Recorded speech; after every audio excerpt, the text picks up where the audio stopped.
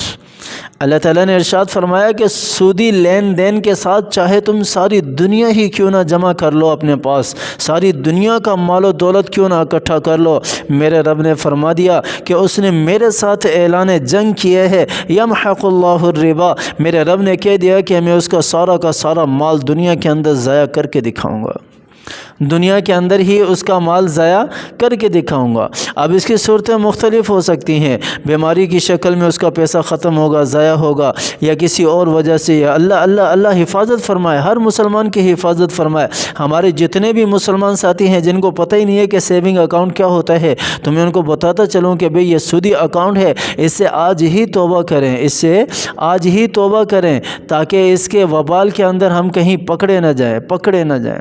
تو saving account نہیں ہونا چاہیے، کسی کا بھی کرنٹ اکاؤنٹ ہونا چاہیے۔ اللہ تعالیٰ نے یہاں بھی واضح طور پر جس کو تباہ کرنے کا اللہ نے خود ذمہ لے لیا کہ میں اس کو تباہ کر دوں گا، تو کون سی چیز ہے پھر اس مال و دولت کو بچانے والی؟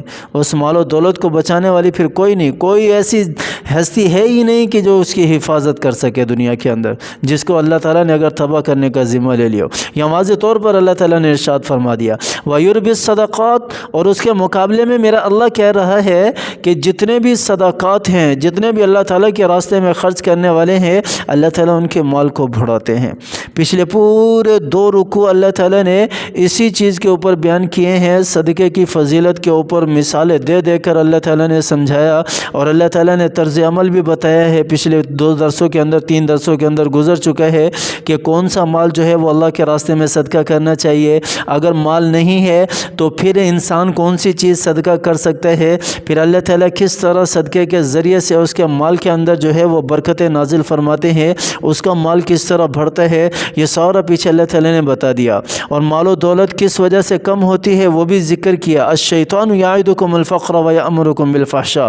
اس آیت کے اندر اللہ تعالیٰ نے واضح طور پر ارشاد فرمایا ہے کہ بے حیائی جو ہے یہ تمہارے مال کے اندر کمی لانے والی ہے، تمہیں تنگ دست کرنے والی ہے۔ بے حیائی چاہے لفظوں کی صورت میں ہو، چاہے بد نظری کی صورت میں ہو، چاہے وہ سننے کی صورت میں ہو، چاہے وہ اپنے گھر میں فیملی ممبر میں کسی میں ہو، چاہے وہ ہم باہر چھپ کر رہے ہوں، چاہے کسی بھی طرح سے ہو، بے حیائی جو ہے یہ گھر کے اندر فقر لانے والی ہے۔